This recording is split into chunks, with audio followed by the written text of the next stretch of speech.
Good evening. I'm Janet Gornick, Professor of Political Science and Sociology at the Graduate Center at the City University of New York. I'm also Director of the Stone Center on Socio-Economic Inequality. The Stone Center was founded in 2016 as one of the research centers at the Graduate Center, and our mission is to build and share information on the causes, nature, and consequences of socioeconomic inequality. On behalf of the GC leadership, GC Public Programming, and the Stone Center, I welcome you to this evening's event.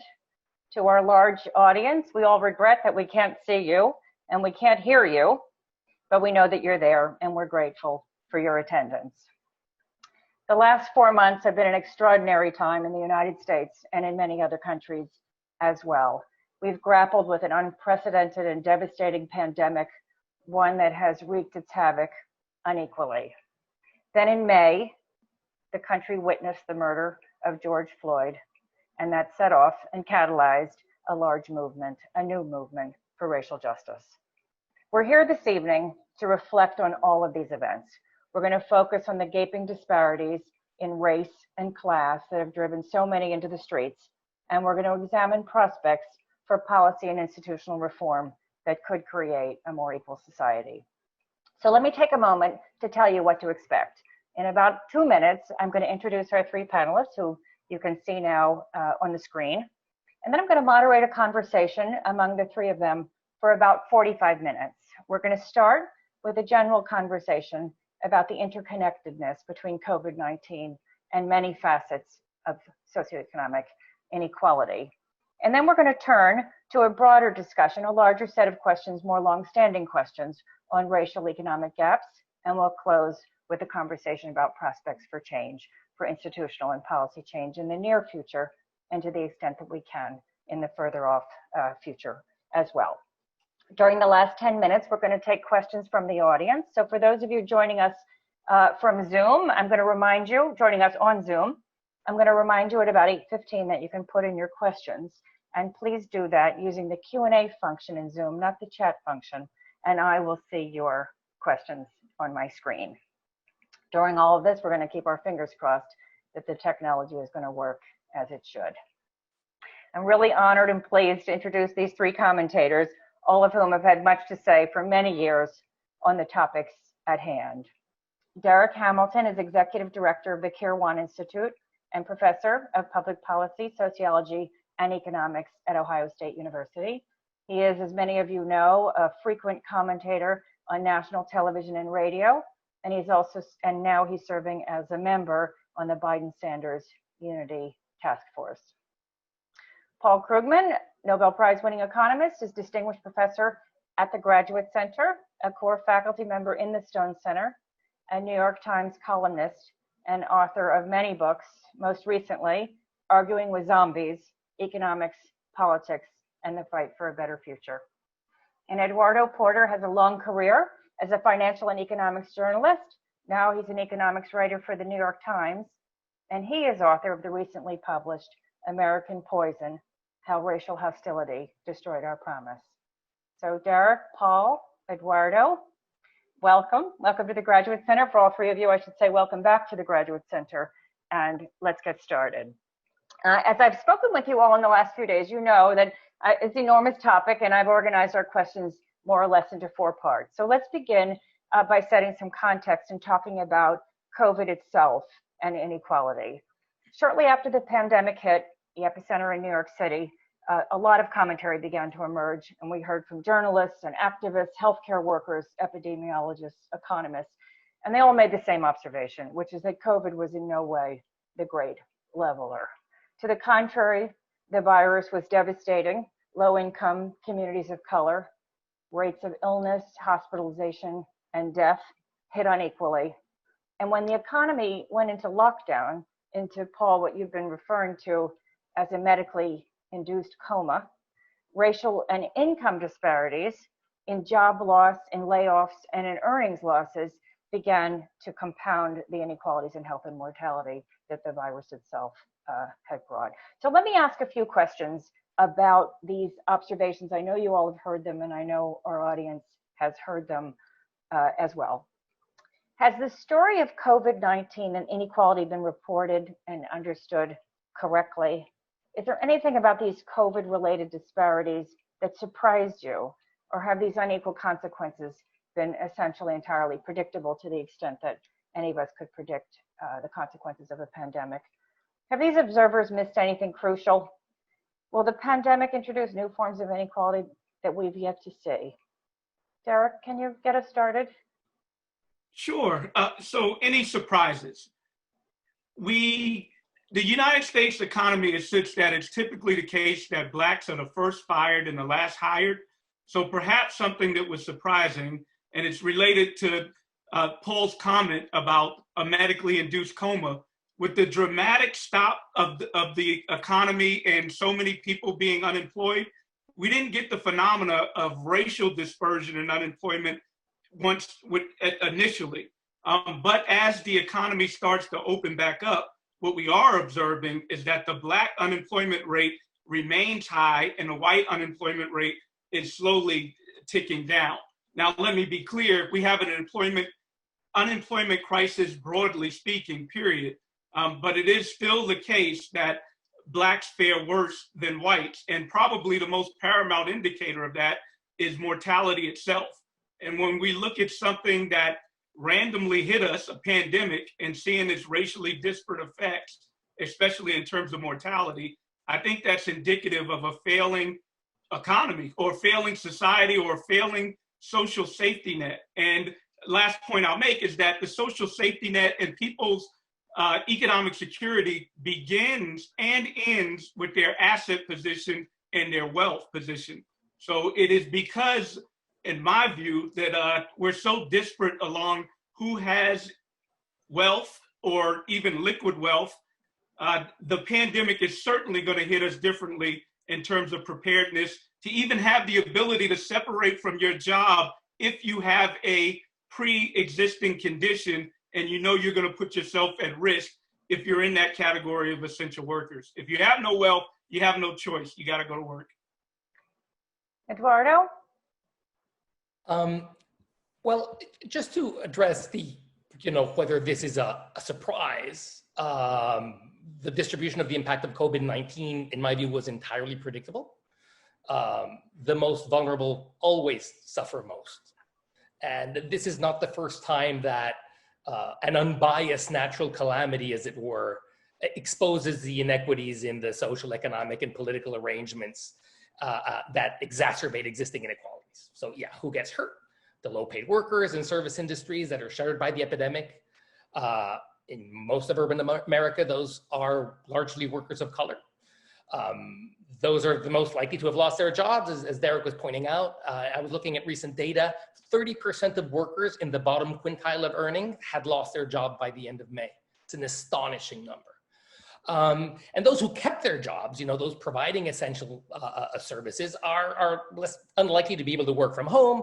So the home health aides, this guy delivering your Seamless, the hospital janitor, those guys are risking their health at a much higher rate in order to stay employed. And to some degree, this kind of explains the higher mortality rates that one is seeing amongst people of color from COVID. And also these low-income workers are likely to live in more cramped conditions. They have no alternative public transport to get to work. They're, moreover, importantly, speaking of the safety net, they are the least likely to carry health insurance. The US had the distinction of entering a public health crisis with 27 million people lacking health insurance. And now, of course, that number has got to be a lot higher because tens of millions of people have lost their job and they probably lost their health insurance too with it. To put it short, the dynamic is specific to this moment, to this disease, but the story is really old about our vulnerability as a country and how it's distributed. Now, just having said that, I think you asked about, is there any specific, group that we're missing? Are we missing any margin of inequality? And I think that there is a specific group that I think bears paying close attention to, and I think that's the young, workers that have just entered or are about to enter the labor market. This cohort risks getting creamed. I mean, condemned to a career of limited prospects and a life of stunted opportunities, And there's research, long-term research about workers who enter the job market in a downturn, in a recession.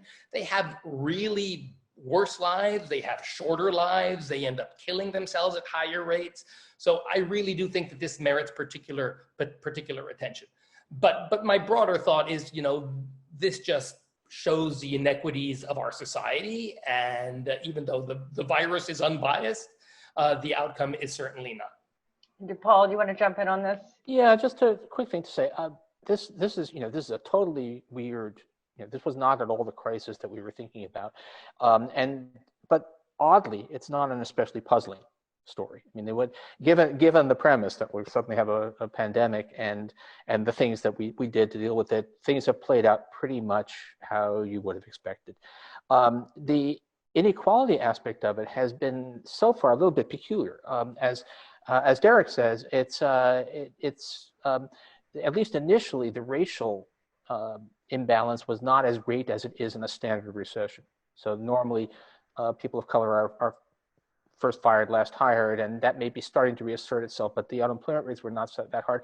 But in terms of just the general inequality, this has been uniquely concentrated upon low-wage workers. And one side, standard numbers don't mean what you think they mean because of that. The average wages have shot up in this crisis, and that's not because any given worker is being paid more. It's because low-wage workers have disproportionately lost their jobs. And so I think one thing that we're saying, and this kind of is that it's a real reminder that inequality is about much more than money, closely tied to money. But at this time, a lot of people have said over the years, this is, especially in the U.S. with its weak safety net, inequality translates into mortality, and it's now it's dead obvious.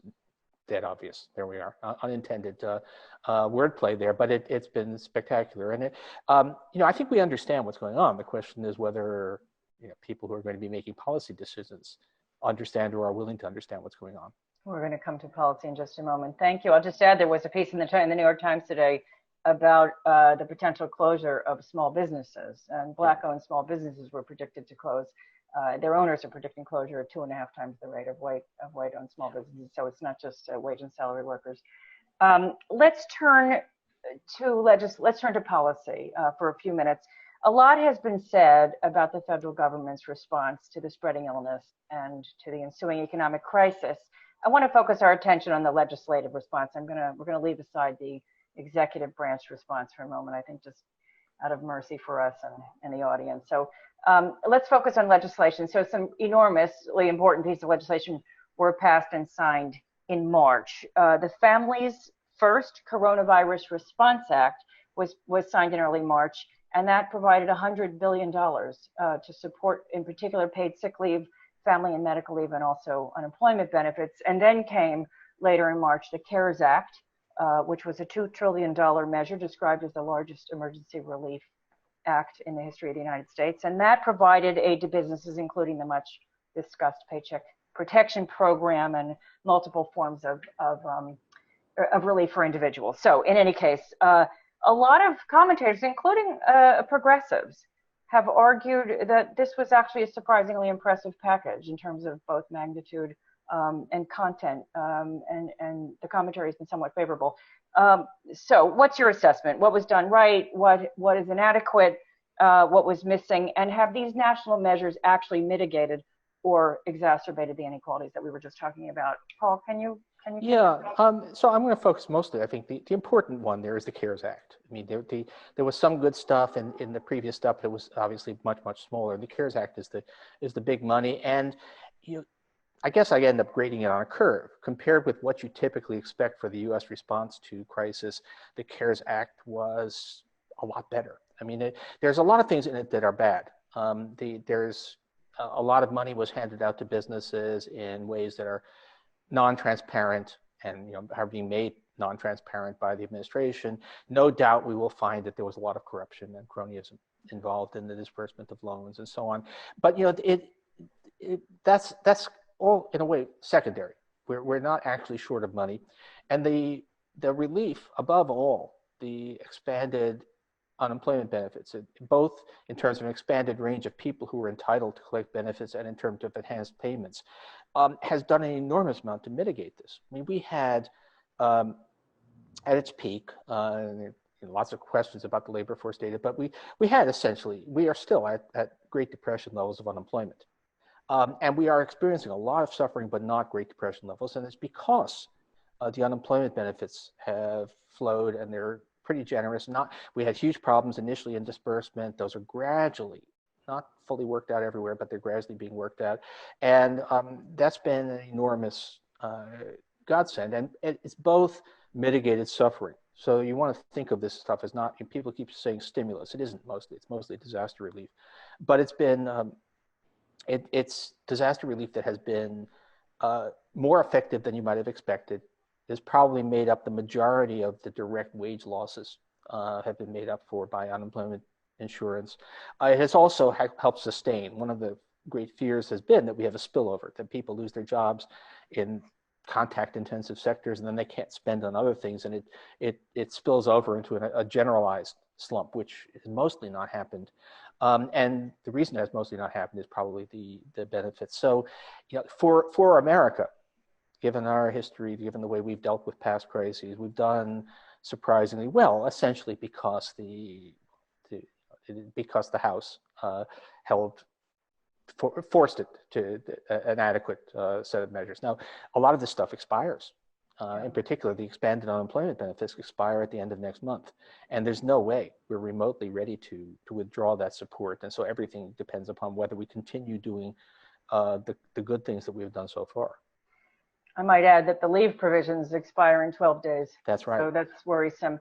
Eduardo, want to comment on the legislative intervention? What's good, what's bad? Yeah, I mean, I don't really have a lot to add to what Paul just said. I would just say that I too was startled by a $2 trillion bipartisan package. And I kind of remembered back to 2009 when only 3 Republican senators approved of the fiscal stimulus package following the Great Recession, and how difficult politically that was. And I say, wow, we have come a long way. But I do have an observation about this sense of, wow, is this time different? Are we moving into a different, spot? Are our politics perhaps moving into a place where we can actually build a more generous safety net, something more comparable to other rich countries? And, and I have heard, several commentaries in this direction, that maybe the depth of this crisis really opens a political opportunity to build something stronger. And I went back and tried to look at what kind of evidence we have in the recent past for that kind of optimism, what might justify it. So I went back and I looked at some data from the Congressional Budget Office at the track record of the Obama administration. And President Obama, I think, who came into office in the middle of a massive recession, I do believe he was really troubled by rampant inequality and really committed to reducing it. And his administration did a bunch of things to try to level the playing field, as it were. But you look at, by the end of his administration, he did manage to move the ball a little bit. In 2016, the poorest 20% of Americans drew 7.7% of the nation's income. And this was up from 7.1% of the nation's income in 2008. And, that is some gain. But frankly, it's really hard to get super excited about 0.6 of a percentage point. And so when I hear these thoughts that, whoa, now we really can do it, I cannot be very optimistic about whether this will lead to any kind of meaningful long-term change. That question we're going to come back to a little bit later about the implications for the longer term. Let's focus, if we just could, a little bit longer on the immediate situation of this. And I think, as Paul noted, and I think most people agree, this was not a stimulus intervention. It was disaster aid. Darrick, what do you think? What do you think of what was done? Are you concerned about the impending sunsetting of a number of the elements of both of these acts? Yeah, and building up on Eduardo, I would characterize the response to the last Great Recession as a missed opportunity because we didn't structurally change enough to address inequality without, in my view, not quite inadequate policy response. That said, this $2 trillion intervention perhaps could have its biggest effect in terms of political implications of the mythology of we can't spend a whole lot and amass a whole lot of resources under the albatross of pay-go might be out the window if the American people get a hold of that and realize, why can't we have economic security? We did it once. In fact, thinking about unemployment insurance, extending it to gig workers also opens the question, why is that not permanent? Why was that temporary? To characterize them as not being workers in a traditional sense, I think is very problematic. Of course, they are, in my view, employed, if not using our new type of economy to avoid employers absorbing some of the risk and putting it on to workers. That's a problem. And this pandemic revealed that vulnerability. In terms of things that we could have done better, the fact that so many Americans are underbanked led to disparate impacts of the CARES Act. Some people probably still haven't gotten their $1,200. And if you're a small business and you didn't have an existing account with a bank, you were not well positioned to benefit from the CARES Act as well. And who are the underbanked? Well, Black, Latinx, and Native workers. So this is another attribute that's racially distributed, using the financial sector as the intermediary to receive the federal policies. That might not be ideal. That we can ensure that everybody has an adequate account in the 21st century, in my view. And then, Eduardo also brought up millennials, young people. So the last Great Recession, we told them, wait it out during that long recovery by going to school and better themselves. We saddled them with record levels of student debt. So I would have liked some form of debt relief, because Americans now are experiencing a lot of debt. And what better population to start with than those millennials who have record levels of debt, pretty inadequate economic security when it comes to wealth. I mean, they have lower home ownership rates in a generational sense as every other generation dating back to the greatest generation that came out of the Great Depression. And moreover, the racial disparities amongst millennials, a group that's already going to be suffering from the scarring effects of the last Great Recession, are as large as any other generation when we look at things like home ownership rates at this young level of their life. So this is a group where if we would have canceled student debt, for example, it would have also had the other effect of, we're all, well, not all of us, Eduardo, but many of us are in the university, and we know that as an industry goes, universities are reeling. So it not only could have canceling debt benefited that generation that has suffered from the last Great Recession, but it could have provided some resources to universities in a more immediate way that could have dealt with some of the reeling ramifications of this industry that abruptly shut down last spring. Thank you, Darrick. And to both of you, Darrick and Eduardo, having mentioned this sort of generational inequality that is now really vivid, sort of brings us to the protests, because we know that a lot of people in the streets are young people. So let's turn our attention to these extraordinary protests that have captured the country's attention in the wake of the murder of George Floyd on May 25th. As we all know, the first and loudest outcries in the street were calls for combating police brutality and violence that has terrorized and killed so many Black men in recent years, and women as well. But at the same time, a lot of the protesters' demands quickly shifted toward questions of economic justice, turning our attention to an array of economic disparities that have been shaped by systemic forms of racism. Existing calls, somewhat extraordinary to many of our ears, existing calls to defund the police are bound up with demands for increased investment, fiscal investment in services, schools, jobs, healthcare, urban infrastructure, housing, and the environment. So this takes us to larger policy measures. I just want to say briefly what a lot of you have been focusing on in recent years. The three of you, you know your own work, of course, so I'm saying this largely for the benefit of the audience.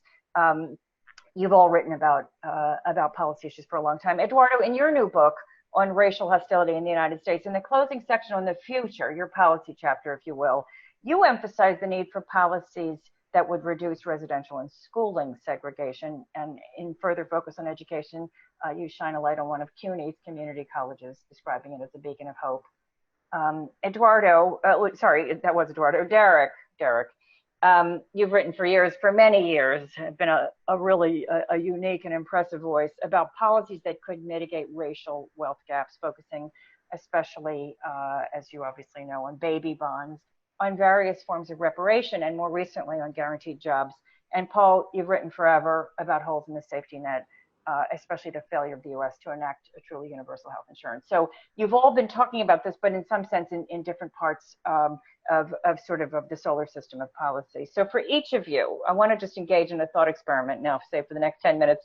If you had your hand on the policy levers, and let's set aside political feasibility just for the sake of this question, what would you do first? What would you do most urgently to reduce the persistent racial economic disparities that today's protesters that have brought so many of them into the streets and have brought these economic disparities to our attention? Eduardo, what would you do first? Okay, I have at first order very boring answer. So if I get to be a dictator, I add 10 points of GDP to the safety net, or 20 points of GDP to the safety net. And I finance it in some way with taxes at the top. That's really not that important, you know, an estate tax or whatever. But my first order answer is that we need a much more robust redistribution than we have, something that's closer to some of our peers in the industrialized world. And that means that we need substantially more money. So if you can give me another 10, 15, 20 points of GDP to play around with, you know, we can think about really universal health insurance. We can think of more robust income supports. We can think about things like child allowances and universal childcare. And all of these things, I think, would work to mitigate inequality. But I also think, I mean, beyond this kind of like initial thought, we need more money. I do think that, and speaking from kind of like that chapter in my book, I do think that we need policies to directly push back against the segregation that is a hallmark of American life, you know, and that means what? Aggressive affordable housing policies to build inclusive communities. We need policies to reintegrate educational opportunity. I mean, I think I might even reintroduce busing, because the idea that we integrated education is by now false. And I was recently reading the Rucker Johnson's book, Children of the Dream, and where he kind of explains his research on how school desegregation was so important to improve the life experiences of Black children. And he has this really wonderful quote. He says, how many generations does it take to reverse the ills of segregation? The evidence in this book says just one. I mean, I don't think I've ever heard a more optimistic quote on this matter.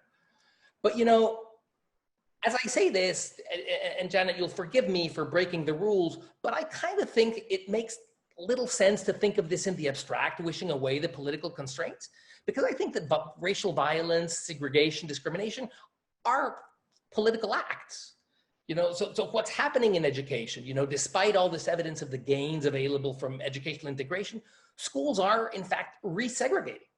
You know, the court orders that enforce desegregation are in the past, and the hot new trend now is in school zoning is rich white suburbs seceding from large urban school districts, taking away resources from Black and brown children. And American cities might not be as segregated as they were in the 1960s. We did have the Fair Housing Act. We did have demographic change that reduced segregation. But in fact, right now, you see all sorts of resegregation happening because of gentrification going on in cities. So, you know, I do think that this is first and foremost a political challenge, because in my mind, the only available solution over the long term is building a new inclusive sense of who this country belongs to, what this country is, what an American mainstream person looks like and talks like and believes in. And building that requires building shared spaces and shared experience, shared policy. It is, first of all, a political challenge. And I know it's going to sound naive, you know, I don't think it is particularly optimistic, because I think that building this stuff that I'm saying, this political system, is going to be extremely tough. I mean, just look at out your window and look at the political system we've got, and getting from where I think we've got to go from here, I think is going to be a really big lift. Darrick, let me turn to you again to say you've been writing about these the racial economic gaps for a very long time, and now we have sort of a, this crisis that has shined a new light on what you've talked about for so long. So has it changed your thinking? What would you do if you had your hands on all the policy levers tomorrow? Yeah, I mean, of course, I like baby bonds, but I'm not going to talk about that tonight. I'm going to talk about some other stuff in the sense. Well, first, thinking about Eduardo's comments, I agree that the problems are as much political as they are economic. There's no question about that. In terms of, so I think we need a long-term game. I think we need to not get caught up in the myopic transactional politics about here and now, and really be committed to a long-term political strategy where we commit to certain values that we don't compromise, and we try to get. That said, Overton windows can appear just like that in ways that none of us can predict. None of us could have predicted the impact of this pandemic, so we should be ready for opportunity when it occurs. I want to push a little. I love the work that you and Rucker do.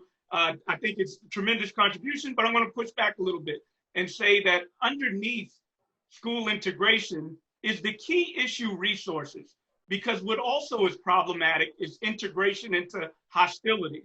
And that brings to notion that racism is dynamic. Racism is endogenous.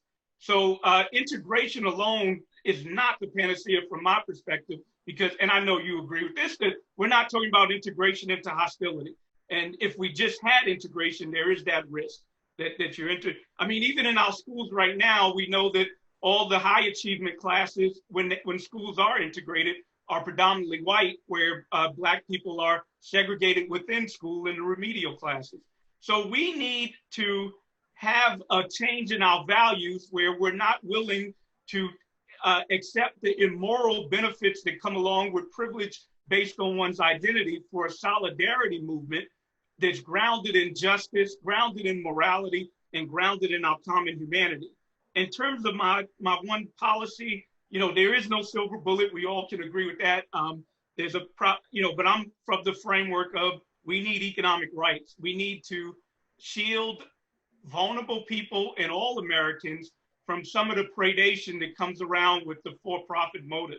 We should not ration certain goods and services with price as the rationing device, and something that's so vital like your healthcare, like some capital, like banking services, that without them, you really don't have choice and agency in your life.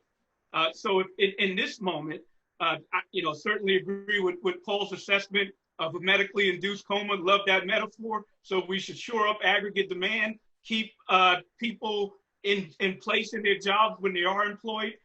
But ultimately, to get people back into the labor market, we're gonna need, in my view, something akin to a federal job guarantee, or hell, let's implement a federal job guarantee. A federal job guarantee would provide employment as a right. It would also help build up our physical and human infrastructure in a way to make us more resilient to the next pandemic, the next climate catastrophe, or the next economic downturn. It would also structurally change the labor market in general so that workers have better bargaining power without the threat of being unemployed and destitute because they have no alternatives.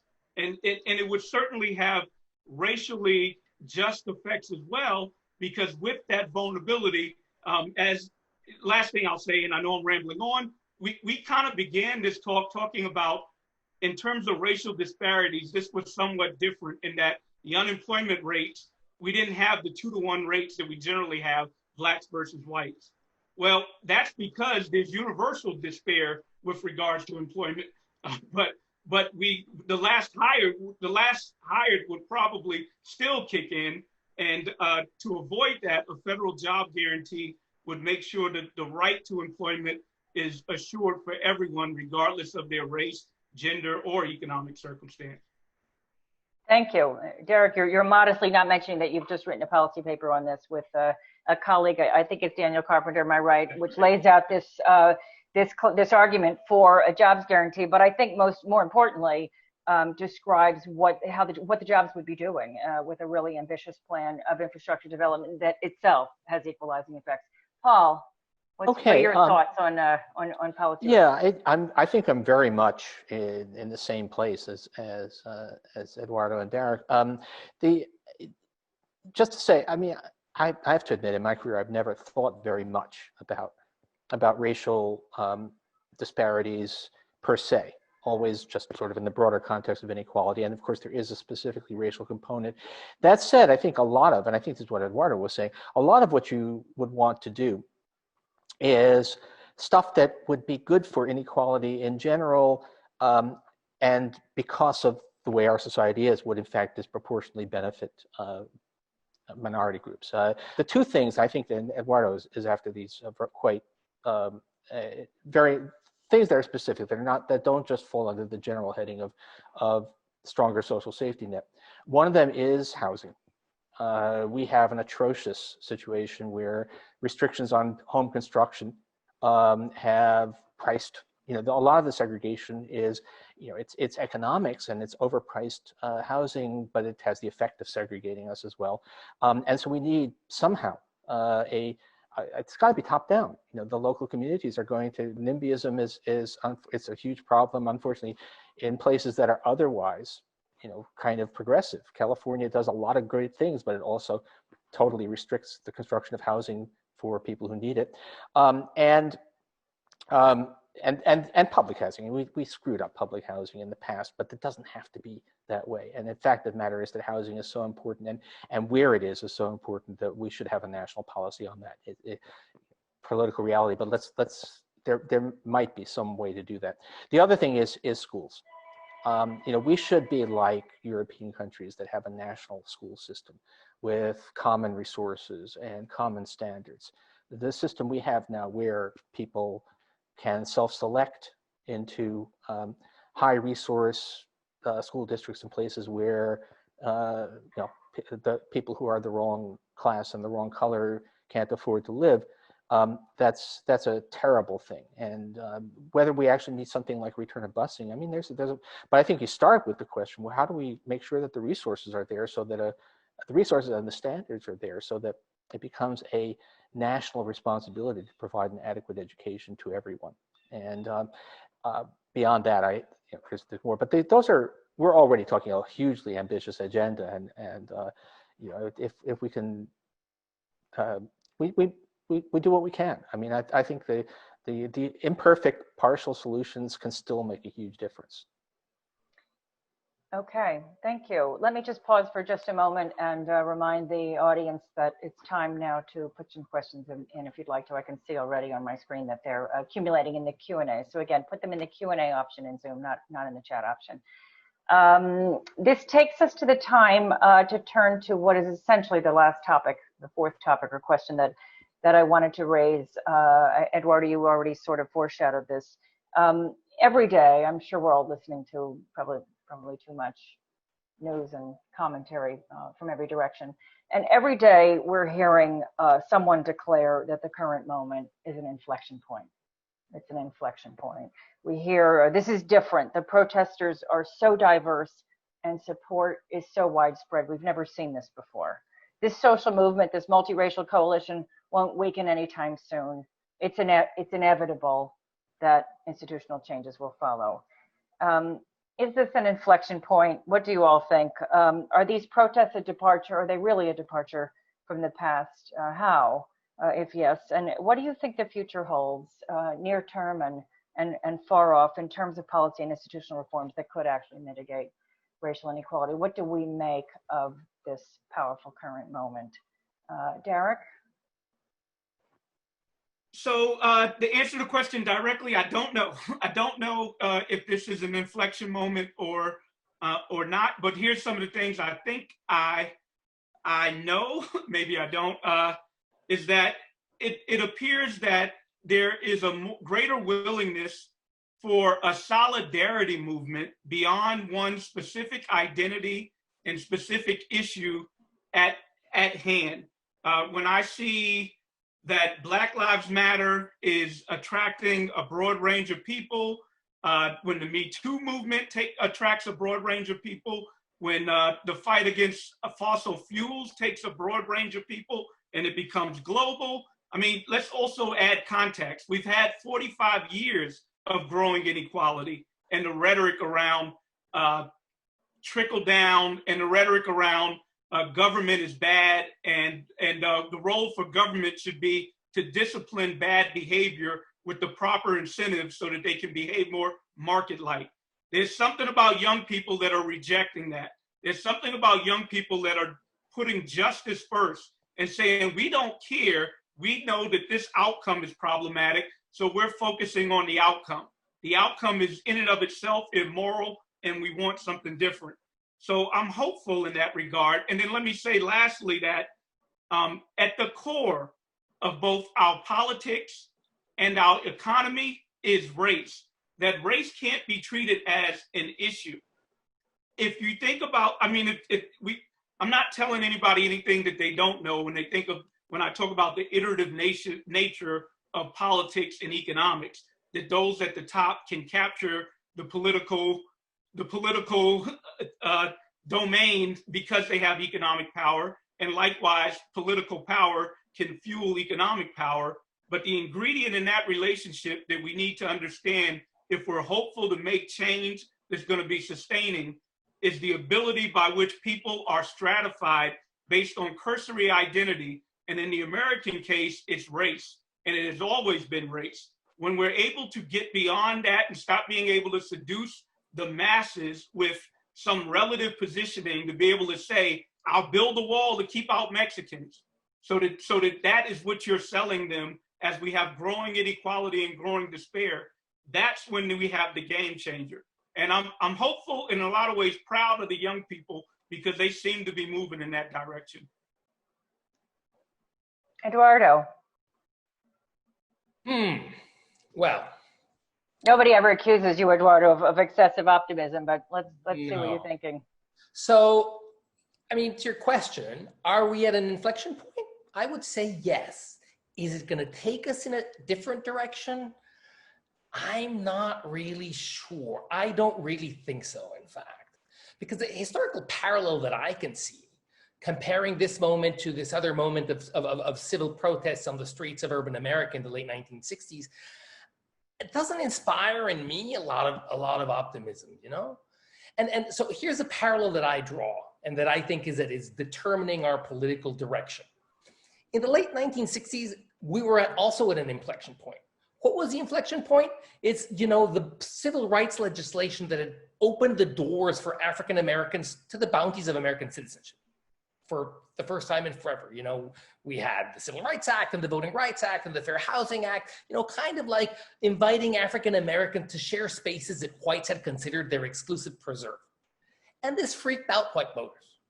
I mean, I don't think it not only helped create, you know, political space for Nixon's law and order rhetoric, but I think it changed the underlying motivation of public policy. I mean, the New Deal ethos on which we built much of the social safety net was replaced there right around then with kind of a strategy to deal with vulnerable populations by demonizing them and locking them up in prison. And now flash forward to 2016, and I see that, you know, something that's moving our politics today is also white voters that are freaking out. Now, this time, the reason they're freaking out, in my view, is different.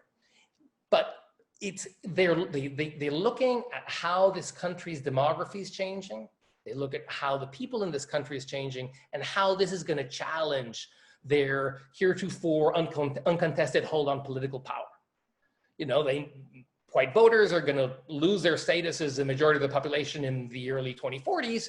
And that inspires a lot of fear. And I think that's the most powerful force that's shaping American politics right now. And so when I hear Trump talking about thugs and looting and the burning of buildings, I know that he is playing into this sense of fear. So of course, we are not in the 1960s. There are hopeful signs out there, you know, as Darrick points out, the people in the streets are a very, it's a very multi-ethnic mixed group of young people. And these people have grown up in much more multicultural, mixed, integrated communities than their parents or their grandparents.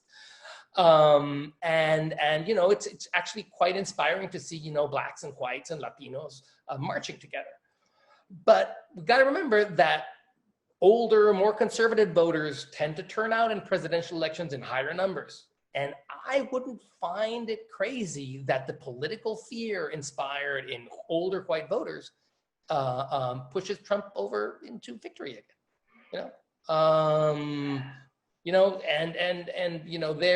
There the parallel with the 60s again comes back, right? I mean, there's actually very decent research showing how the 1968 civil unrest in a bunch of cities actually gave President Nixon a few percentage points in November.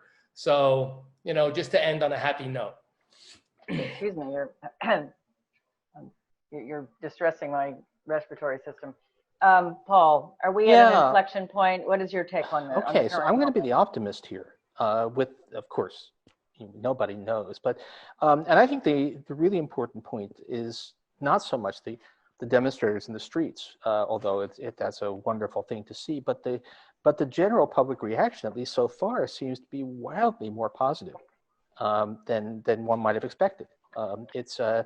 Trump's approval on handling of race relations is worse than his approval on handling of the coronavirus. And the story of America for the past 40 years at least is that in capsule form, but it's not too far off the truth, is that plutocrats were able to follow plutocratic policies and win elections by exploiting racial hostility. And that the important thing that's happening right now is that the usual suspects are trying the usual strategy, tweeting out law and order in all caps every day, and talking about thugs and all that, and it's not working. And if we have finally reached the point, there will always be some people who are moved by that, but if we've really reached the point where relative racial tolerance and acceptance of the reality of the obstacles that people of color face in America has become sufficiently mainstream that the cynical old strategy doesn't work, then progressive policies have always been popular when presented as policies. They just tend to lose elections because the other side bundles their anti-progressivism with racial stuff. And if that is a strategy that no longer works, then this really is an inflection point. And I guess we'll find out in November. So I'm going to thank you, Paul. Thank you to all of you. I'm going to turn to some questions from the audience, which I see here in chat. Someone has asked a question, and audience members asked a large, I guess I would sort of say a meta question about what's happening in the United States today, which I think would have implications for the current discussion we're having, and that is, how concerned are you about the erosion of our fundamental democratic practices and principles? Are we in danger of succumbing to an authoritarianism that's irreversible? I realize that's a larger question than the specific ones we're dealing with, but it bears on, of course, it bears on political change. Does anyone want to offer an answer to the audience member? Yeah, if you're not absolutely terrified about American descent into authoritarianism, you're not paying attention. We are this close to losing democracy.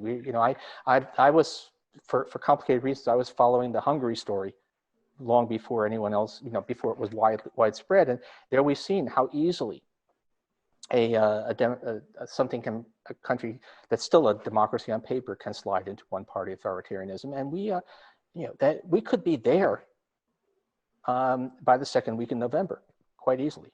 So no, if you're not terrified, you're not paying attention to where we are. Darrick or Eduardo, want to add to that? That's spot on. Yeah. I share the fear, man. Okay, we have consensus. Another question from the audience. They're clearly thinking big and stretching our conversation. How are we going to tackle inequality, including racial disparities, if we don't tackle engage in policy reforms to combat damage to the planet, climate change? and beyond? Can we separate the fight against racial disparities with the fight for environmental justice? I mean, yes. I'd say, obviously, making sure that our planet is sustainable has to be a part of the agenda, or else we all die. But nonetheless, even within various forms of despair and cataclysmic conditions, COVID-19 reveals that there's still not racial justice, that these vulnerabilities are not evenly dispersed. So I don't think that, and a matter of fact, I'll say that's a lot to ask for Black people or any other oppressed people, to give up all other forms of, and maybe the question is not asking this, but to give up other forms of trying to redress injustice, all in the name of climate. I wouldn't go that far. I do think that we should think about synergies of justice, but in so doing, we can recognize that, for example, the racial wealth gap is a historical injustice that, I could talk a little bit about reparations, what that would mean and whether it's politically feasible. And then, you asked me earlier about baby bonds. The racial wealth gap is probably the cumulative indicator of racial injustice in America better than any other statistic one could identify. When the typical Black family has about 10 cents on the dollar as a typical white family, and the way wealth is generated, it's often wealth that begets more wealth. So it is an inheritance that's grounded in slavery and grounded in American history that provided policies that enabled white people to a large extent with literally giveaways, like the Homestead Act, like the GI Bill that, some Black people benefited, but it was usually distributed at the local level, and especially a Jim Crow South where it was not evenly distributed. And then I know y'all got to be fair to my panelists, but I'll mention one more: Social Security that excluded domestic and agricultural workers was at its core designed in a racist way. So if we're ever as a country gonna get over our race problem, we have to come to Jesus with what we've done in the past. And that requires an authentic analysis of the reasons that inequality exists today. And when we do that, it will spill over onto white people, because we won't be able to characterize the poor as dysfunctional. We'll understand that poverty and inequality is grounded in resource deprivation. And like any acknowledgement or apology, without redress, it's somewhat empty. So that even reparations doesn't mean that it holds up our entire political system, but ultimately we should recognize that we can't get beyond our race problem until we grapple with our past. Paul, Eduardo?